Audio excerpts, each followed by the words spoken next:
और आप अब वकीलों के भी सुन लीजिए जो सुप्रीम कोर्ट गए हुए थे और उनकी प्रतिक्रियाएं क्या रही। नलिन कोहली की भी प्रतिक्रिया सुनिए और राहुल मेहरा की भी।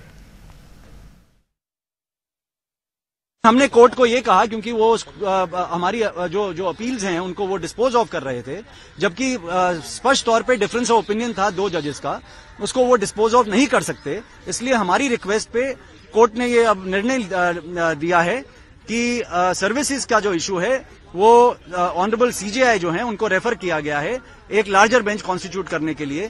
तो मैं सिर्फ यही कह सकता हूं कि 4 साल से लड़ाई चल रही थी और लड़ाई अभी जारी है। आज जो सुप्रीम कोर्ट का निर्णय आया है उससे दिल्ली सरकार जो कह रही थी उसे गलत माना गया है।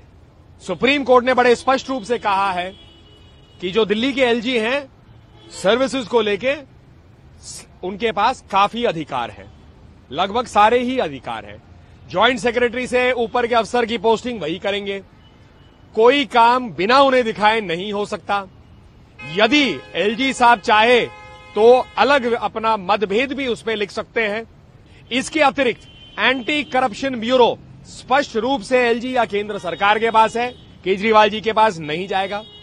कमीशन ऑफ इंक्वायरी भी स्पष्ट रूप से केंद्र सरकार या एलजी के पास है। इस पूरे घटनाक्रम से एक चीज स्पष्ट हो गई है कि संविधान के आधार पर ही दिल्ली चल सकता है। संवैधानिक प्रावधानों के आधार पर एलजी के अधिकारी को रखा गया है, माना गया है, हमेशा था, रहेगा।